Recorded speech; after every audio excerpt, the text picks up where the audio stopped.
Y estamos de regreso con más Telediario Federal. Vamos a ir en busca del análisis y las repercusiones de lo que ha sido el desembarco de Javier Milei en Davos, su debut. Ayer estuvo dando un discurso que estuvo marcado por una fuerte crítica al socialismo, a la casta y al feminismo, entre otras cuestiones. Sí, cuestiones ambientales y demás, ¿no? Así que es bueno conocer, digamos, cómo ha repercutido esto en el ámbito internacional, porque hay muchas lecturas para realizar, ¿no? Así es, bueno, nos preguntábamos en el comienzo de la edición si era anacrónico o estaba actualizado ese discurso que planteaba una dicotomía entre el capitalismo y otros modelos de producción. Bueno, de todo esto vamos a hablar con un especialista.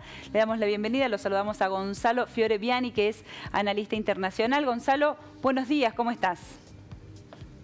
Hola, ¿qué tal? Muy buenos días. Un abrazo grande y un saludo a toda la audiencia. ¿Cómo andan? Muy bien por acá.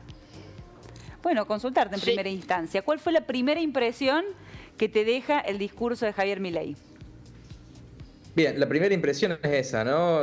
Un discurso profundamente anacrónico en el sentido de que parecía salido más bien de un foro de Davos de 1988 que del 2024, ¿no? En el sentido de que se pone a contraponer los dos modelos del capitalismo con comunismo, con un modelo más dirigista, dirigido por el Estado, cooperativista, que no es algo que esté hoy en la agenda de discusión internacional. Hoy lo que se está discutiendo es cómo corregir la problemática del cambio climático, cómo hacer frente a las cuestiones de la inteligencia artificial, cómo empezar a corregir un poco las inequidades del sistema capitalista, pero nadie está discutiendo en este tipo de foros, ni en general, en ningún tipo de organización internacional seria, multilateral, nadie está discutiendo el funcionamiento del capitalismo, ni siquiera China, ni siquiera países como Vietnam, que también se consideran socialistas hacia adentro. Ningún tipo de voz internacional hoy está reivindicando el comunismo como modelo de producción, entonces parecía que peleaba, no se sabe muy bien contra quién, ¿no? En ese punto creo que fue un discurso anacrónico, no fue un discurso actualizado a la época, y que incluso contradice lo que dicen gente como Donald Trump. Cuando Trump asumió y dio su primer discurso en Naciones Unidas en 2016, algo que después volvió a repetir, él ante la Asamblea General había dicho que el futuro le pertenecía a los estados y a los patriotas, no a los mercados, ¿no es cierto? Y bueno, Milei ayer dijo absolutamente todo lo contrario. No sé, en este buen resumen que haces y todo lo que significa lo que ha dicho el presidente, ¿qué pensás que piensa un poco, no sé, después habló Pedro Sánchez y dijo más o menos lo mismo, digo lo contrario y lo que estás diciendo vos, pero qué pensás que se opina en términos de, bueno, otro jefe de Estado de lo que dijo el propio Milei? Bueno, sería aventurar un poco, ¿no? Pero creo que otros jefes de Estado van más en línea con lo que dice Sánchez que con lo que dice Milei, justamente porque Milei en un pasaje del discurso, él comparó a los nazis, a los fascistas, a los comunistas, a los socialistas, con los socialdemócratas, con los demócratas cristianos, etcétera, etcétera, como diciendo, al final son todo lo mismo, porque todos son cooperativistas, dirigistas, etcétera. Y bueno, cuando uno ve quienes gobiernan Europa, hay socialdemócratas, demócratas cristianos en su gran mayoría, sobre todo socialdemócratas. Entonces, en algún punto es básicamente acusar a todos los dirigentes europeos, todos los dirigentes internacionales de importancia, de nazi, de fascista o de comunista, que no tienen grandes diferencias. Entonces, yo lo que veo es que en general es un discurso que va a contramano de otros discursos internacionales, inclusive de gente que se para en la derecha del espectro político, como por ejemplo Emmanuel Macron, que es alguien que habla de un Estado presente, que es alguien que habla de la lucha contra el cambio climático, que reivindica el avance del feminismo. Esto también es otra falacia, decir que el feminismo entorpece el capitalismo, porque el feminismo incluyó a la mitad de la población occidental, es decir, a las mujeres, en la rueda de producción y del consumo, como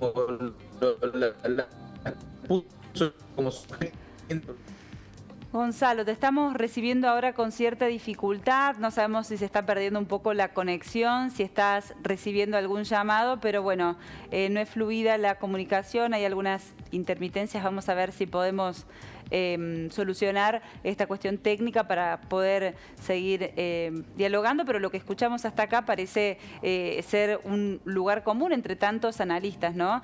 Un discurso de Javier Milei que para muchos fue anacrónico porque planteó una dicotomía entre socialismo, comunismo y capitalismo, cuando no es una lógica que está rigiendo el mundo hoy. Me parece que ahí lo recuperamos a Gonzalo. Lo que yo quiero preguntarte, Gonzalo, es qué impacto tiene esto en términos... bueno, no, hemos perdido la comunicación. No, me preguntaba cómo va a impactar esto en las relaciones internacionales argentinas, las relaciones comerciales, bilaterales, porque uno entiende que este tipo de relaciones están regidas por el interés nacional y no por la ideología. Porque a vos te puede no gustar la ideología de China, por ejemplo, de quién gobierna China, pero con el Estado chino tenés una cuestión que tiene que ver con el interés nacional y una conveniencia para las relaciones bilaterales. Digo, bueno, ¿cómo puede impactar este discurso? Sí. ¿Será cuestión también de análisis o de tiempo? Sí, yo creo también que hay en esto, digamos, una lectura siempre lineal del presidente Milei, ¿no? Del ellos y nosotros, del capitalismo. Esto, hablar de comunismo, hablar de hasta socialismo en la vertiente original que hemos conocido es hasta extraño. No sé si te recuperamos, Gonzalo, ahí. Creo que sí, pero bueno, probablemente haya algunos problemas de conexión. Pido disculpas de antemano a ustedes y a la audiencia.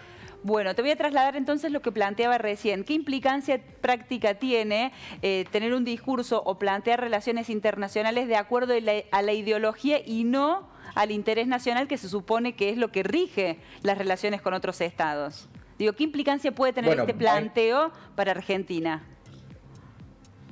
Va en contra de todos los manuales de política exterior, de relaciones internacionales. Como bien decís, las relaciones exteriores se plantean en base al interés nacional de los estados y no en base a cuestiones sobreideologizadas, cuestiones que van contra el pragmatismo, ¿no? Y creo que el punto central de esa cuestión es criticar a China de manera gratuita, cuando China en los foros internacionales en ningún momento intenta imponer su sistema, en ningún momento critica el funcionamiento del capitalismo occidental. China desde 1979 en los hechos es un país capitalista, dirigido por el Estado, pero con una fuerte iniciativa privada, con fuertes capitales privados, incluso capitales extranjeros. China ha desarrollado su economía a partir de un fuerte sistema capitalista. Entonces, de ninguna manera acusarlos de comunistas o porque no te gusta el sistema, porque no te gusta la ideología o por lo que fuere, creo que es conveniente, justamente porque además son asuntos internos de otros estados.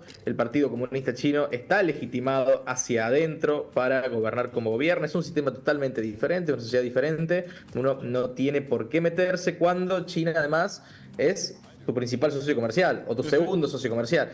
El principal socio comercial de Argentina es Brasil. También el gobierno se ha enfrentado de manera gratuita al gobierno brasileño. El segundo socio comercial es China y también se ha enfrentado de manera gratuita al Estado chino, ¿no? Y son mercados además que no son reemplazables. Argentina no puede decir, bueno, toda mi soja o mi producción de carne se la voy a vender a otros estados. Para que se dé una idea, el 57% de la producción de carne argentina va a China, cerca del 90% de poroto de soja argentino va a China, entonces eso no se puede reemplazar.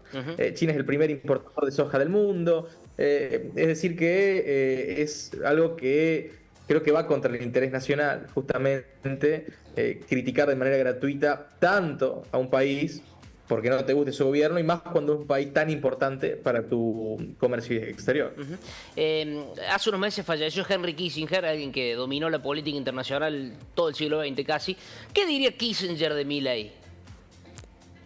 Bueno, creo que Kissinger criticaría justamente esa falta de pragmatismo, ¿no? Y criticaría esa falta de visión del interés nacional por sobre tu ideología. Kissinger, para quizás quien no lo sabe de la audiencia, cuando en plena Guerra Fría fue el arquitecto del acercamiento de Estados Unidos a China, ¿no? En 1972 lo lleva a Richard Nixon a reunirse con Mao y Estados Unidos pasa a reconocer a China, deja de reconocer a Taiwán, y en plena Guerra Fría también impulsa el cisma sino-soviético, es decir, la pelea entre China y la Unión Soviética y el acercamiento entre China y los Estados Unidos. Es decir, un maestro de las relaciones exteriores, de las relaciones internacionales, siempre movido por el pragmatismo y siempre movido justamente por un pragmatismo que ponga el interés nacional por sobre el resto de las cosas, por sobre la ideología, por lo que fuera. Kissinger claramente comunista no era. Sin embargo, fue el que impulsa este acercamiento, también impulsa una distensión con el bloque soviético, impulsó una distensión con Vietnam y finalmente el final de la guerra de Vietnam. Es decir, alguien que siempre buscó el interés nacional de los Estados Unidos, muchas veces con posturas cuestionables, como fueron por supuesto las dictaduras en el Cono Sur, etcétera, etcétera, pero siempre buscando el interés de los Estados Unidos por sobre el resto de las cuestiones, ¿no? Entonces creo que claramente estaría bastante terrorizados por la política exterior del gobierno argentino. Y entonces, Gonzalo, ¿a quién le habló ayer Milei en Davos? ¿Al electorado local?